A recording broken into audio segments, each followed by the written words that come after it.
Part है जिसको हमने स्टार्ट किया था। Let's start our topic, Charles law. It is also known as law of volume and it describes the relationship between volume and temperature of gas। इसका मतलब ये है कि चार्ल्स लॉ को अदर नाम से जानते हैं। किस नियम से जानते हैं? वॉल्यूम के नियम से जानते हैं। और ये जो चार्ल्स लॉ क्या डिस्क्राइब कर रहा है, इनके बीच में रिलेशनशिप बता रहा है। वॉल्यूम और टेम्परेचर किसका है? गैस के वॉल्यूम और टेम्परेचर के बीच में रिलेशनशिप को क्या करता है? डिस्क्राइब कर रहा है। चार्ल्स लॉ को समझने से पहले हम इसका हिस्ट्री को डिस्कस कर लेते हैं कि इसकी हिस्ट्री है क्या है। Charles law is named after French scientist Jacques Charles. Jacques Charles की डेथ के बाद इस नियम को नाम दिया गया।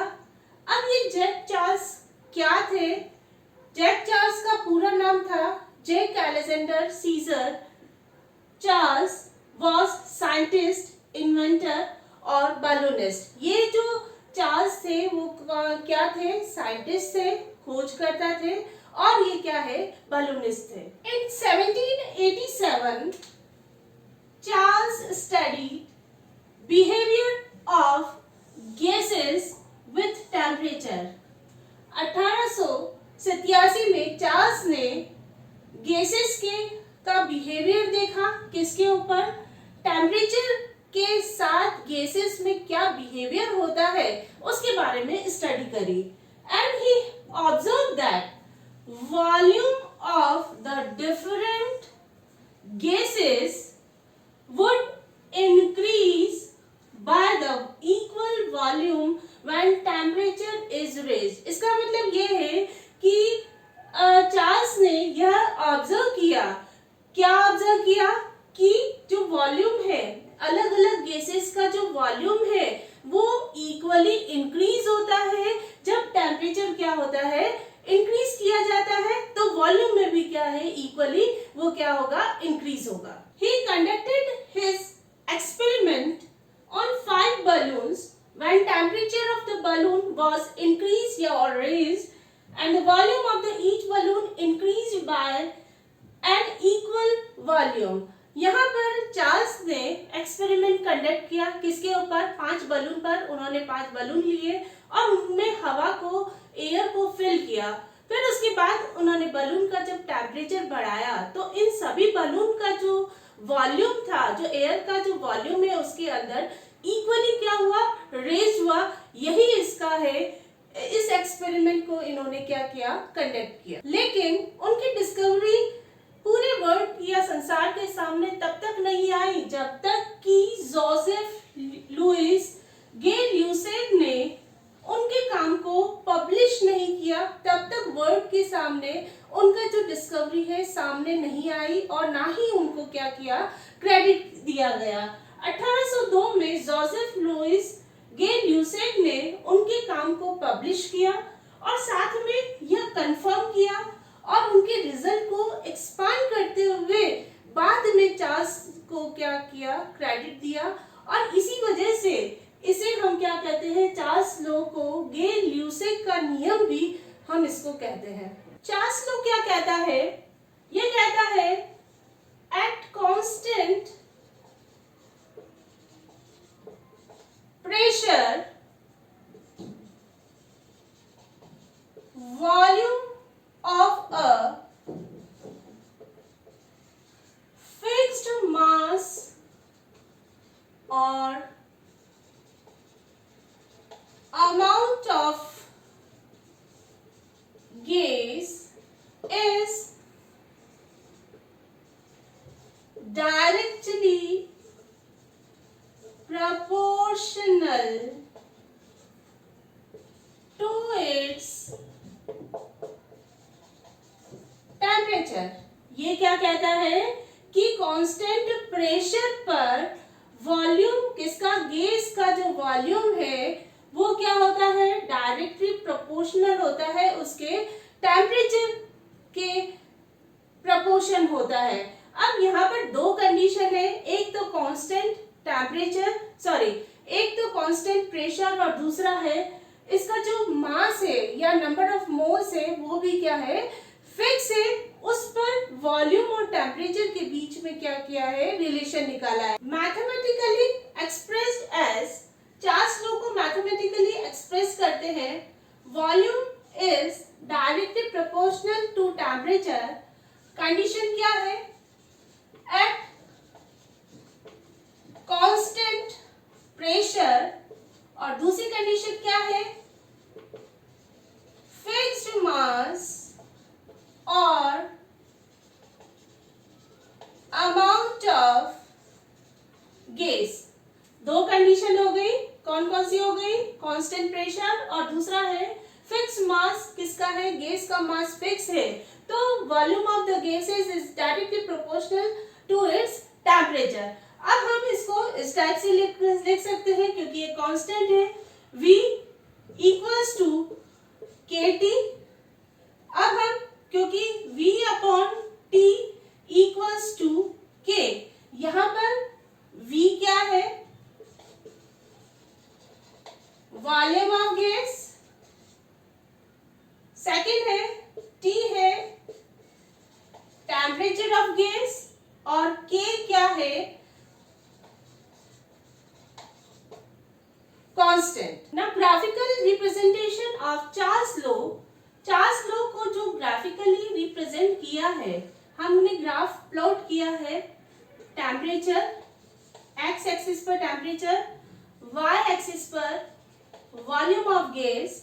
जब हम इन दोनों के बीच में ग्राफ प्लॉट करते हैं तो ये एक स्ट्रेट लाइन का क्या करते हैं, एक स्ट्रेट लाइन में आता है। इसके लिए कंडीशन क्या है, एट कांस्टेंट प्रेशर और दूसरा है फिक्स्ड मास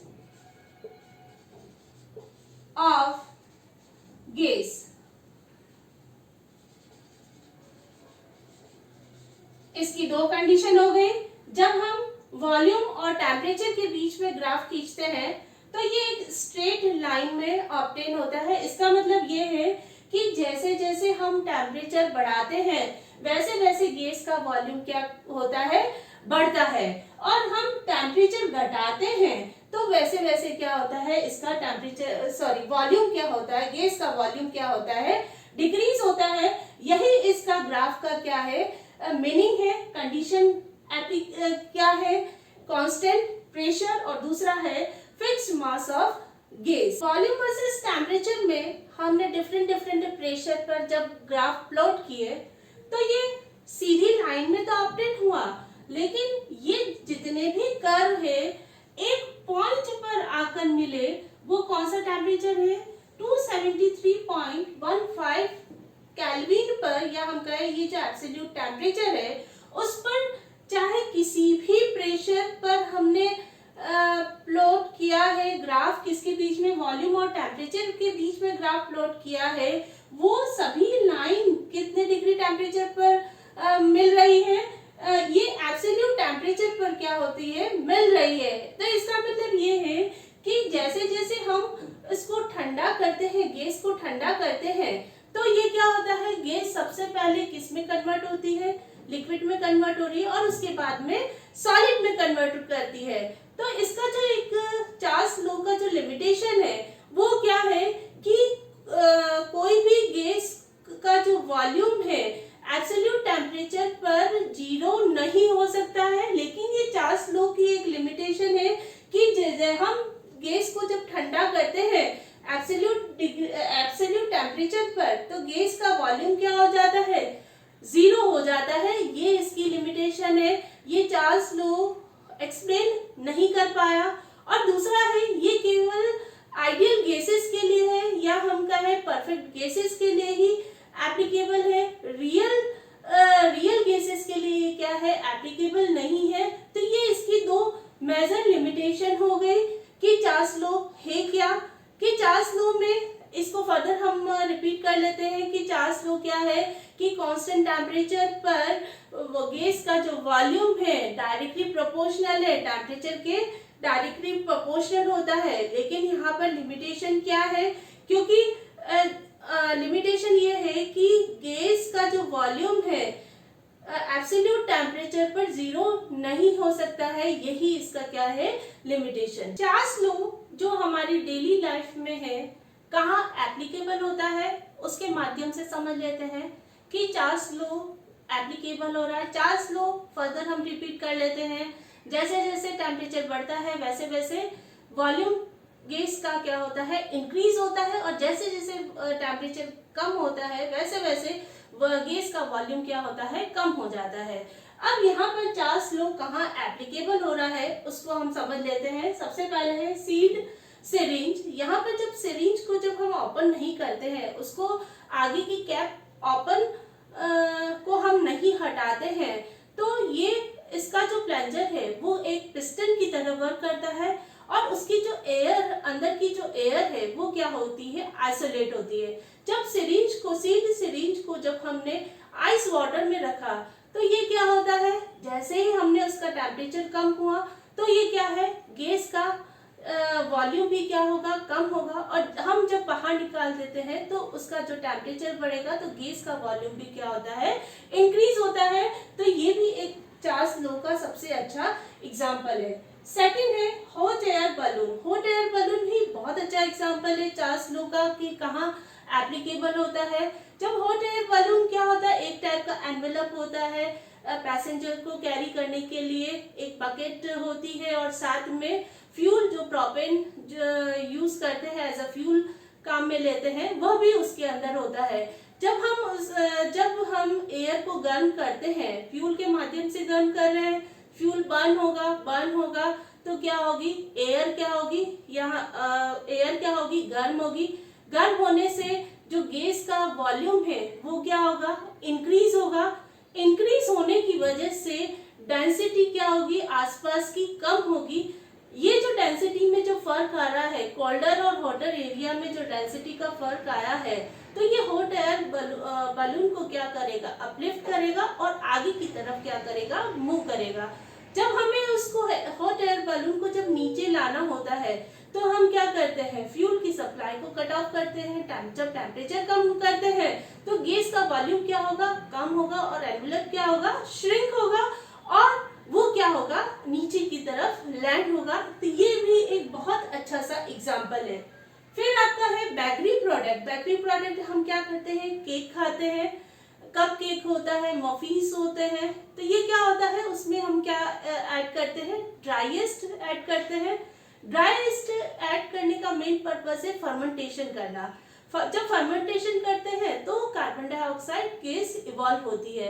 अब जब हम उसको बैटर को बनाकर हम ओवन में रखते हैं, जैसे जैसे टेम्परेचर इंक्रीज होता है तो ये क्या होता है कार्बन डाइऑक्साइड गैस क्या होती है रिमूव होती है, और हाई टेम्परेचर पर क्या होता है कि जो केक है मफिन है कप केक है वो क्या होते हैं फ्लफी बनाते हैं। ये भी बेकरी जो प्रोडक्ट है उस पर भी क्या होता है चार्ल्स लॉ बहुत अच्छे से एप्लीकेबल होता है। नेक्स्ट है लंग्स फंक्शन। लंग्स का जो फंक्शन है वो भी क्या होता है इफेक्ट होता है। तो हम जब एयर लेते हैं तो वॉल्यूम बढ़ेगा, और जब हम एयर को इनहेल करते हैं तो लंग्स का वॉल्यूम क्या होता है डिक्रीज होता है। लेकिन यहाँ पर विंटर और समर सीजन में लंग्स के जो फंक्शन है वो भी क्या होगा वेरी होगा। समर सीजन में टेम्परेचर हाई होता है तो हम लंग्स में ज्यादा एयर को हम क्या कर सकते हैं फिल कर सकते हैं, और विंटर सीजन में क्योंकि टेम्परेचर कम होता है तो जो हमने एयर इनहेल करी है उसका वॉल्यूम क्या होता है कम होता है। इसी वजह से है कि हम समर में ज्यादा एक्टिव रहते हैं as compare to winter. Next है ऑटोमेटिव इंजन। ऑटोमेटिव इंजन यहाँ पर जो पेट्रोल और इंजन है और दूसरा है डीजल इंजन है। पेट्रोल इंजन में हम स्पार्क इग्निशन करते हैं और डीजल इंजन में हम क्या करते हैं कंप्रेस करते हैं। कंप्रेस करते हुए हम उसको क्या करते हैं इग्नाइट करते हैं। जब इसे पावर स्ट्रोक होता है चाहे इग्निशन इंजन के थ्रू हो या हम कहें डीजल इंजन के थ्रू भी हम ये जो दोनों ही जो इंजन है तो यहाँ पर क्या होता है जब पावर स्ट्रोक में जब फ्यूल बर्न होता है चाहे स्पार्क के थ्रू हो या हाईली कंप्रेस के थ्रू हो, जब यहाँ पर फ्यूल का जब कंबशन होता है, जब फ्यूल जलता है तो क्या होता है, गैसेस को रिलीज करता है। ये जो गैसेस का जो प्रेशर है वॉल और जो क्राफ्ट है उसको क्या करता है, हिच करेगा, और हिच करने की वजह से पिस्टन को नीचे की तरफ करेगा।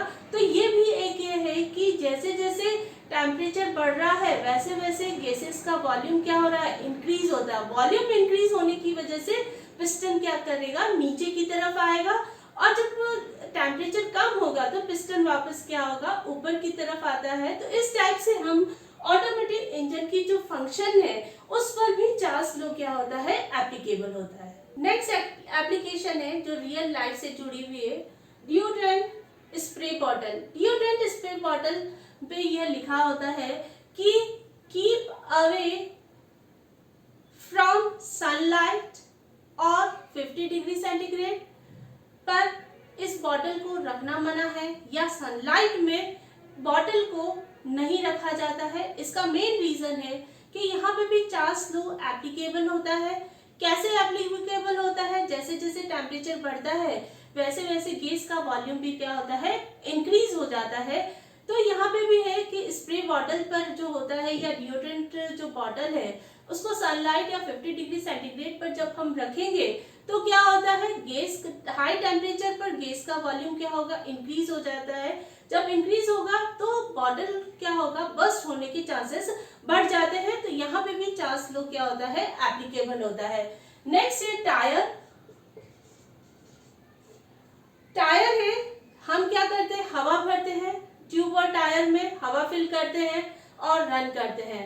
तो यहाँ पर है कि जब टेम्परेचर बहुत ज्यादा हाई होता है तो क्या होता है, जब मशीन वर्क होती है तो वहां का लोकल टेम्परेचर भी क्या होता है, इंक्रीज हो जाता है। जब इंक्रीज हो जाता है तो अंदर जो ट्यूब के अंदर जो हवा भरी है वो भी क्या हो जाती है, बढ़ जाती है, और वो क्या होता है, टायर या ट्यूब टायर क्या होते हैं, बस्ट हो जाते हैं। एक तो ये है चार्ल्स लॉ एप्लीकेबल हुआ। एक और ये है समर विंटर सीजन में है। समर में क्योंकि गैसेस का एक्सपांशन होता है तो ट्यूब का भी क्या होगा, एक्सपांशन होगा, और विंटर सीजन में क्योंकि टेम्परेचर कम होता है तो ट्यूब टायर क्या होते हैं, श्रिंक हो जाते हैं। तो ये भी एक इसका एग्जांपल है जहां पर चार्ल्स लॉ एप्लीकेबल है। एक और एग्जांपल से समझ लेते हैं, बास्केटबॉल। हाँ, बास्केटबॉल क्या होता है, यहाँ पे भी वही हो गया कि बास्केटबॉल जो में जब हवा भरते हैं तो समर सीजन में क्योंकि टेम्परेचर बहुत ज्यादा होता है, या हम क्या है, दिन और रात में जब टेम्परेचर में बहुत ज्यादा अंतर होता है तो दिन में क्या होता है, वो अपनी ओरिजिनल शेप में बना रहता है। क्योंकि टेम्परेचर हाई होने पर गैस का वॉल्यूम क्या होता है, इंक्रीज हो जाता है। इंक्रीज होने की वजह से वो क्या होता है, अपना ओरिजिनल शेप में बरकरार रहता है। लेकिन नाइट में क्या होता है, वो हल्का सा श्रिंक हो जाता है। इसका मेन रीजन है कि श्रिंक क्यों होता है, क्योंकि जो टेम्परेचर कम होता है वॉल्यूम को क्या करता है, डिक्रीज होता है। तो बास्केटबॉल भी क्या होता है, डिक्रीज होता है। इसी टाइप से एक और एग्जांपल ले लेते हैं, बलून का है।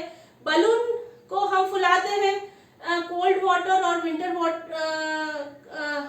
कोल्ड वाटर और हॉट वाटर में जब हम बलून को रखते हैं तो यहाँ पर ये ऑब्जर्वेशन रहा है कि जो हॉट वाटर में जो बलून रखा है वो अपना शेप क्या है, रिटर्न करा, बरकरार रखा। लेकिन हमने कोल्ड वाटर में जो बलून रखा है तो वो क्या हो गया, श्रिंक हो गया। इसका मेन रीजन है, यहाँ पे भी चार्ल्स लॉ एप्लीकेबल होता है। वॉल्यूम टेम्परेचर के क्या है, डायरेक्टली प्रोपोर्शनल है। इसी की वजह से टेम्परेचर बढ़ने और घटने पर गैसेस का वॉल्यूम क्या होता है, कम या ज्यादा होता है। थैंक यू गाइस, आप मेरे वीडियो का डिस्क्रिप्शन जाकर देखें जिसमें मैंने इंपॉर्टेंट लिंक जैसे वाटर केमिस्ट्री का लिंक, एनडीए का लिंक, क्लास 11 का link, some basic concepts of chemistry का लिंक दे रखा है। इसके अलावा बायोकेमिस्ट्री इंस्टाग्राम का पेज का लिंक दे रखा है, उसको जाकर देखें। आपको मेरा वीडियो पसंद आया है तो सब्सक्राइब, लाइक और शेयर करना।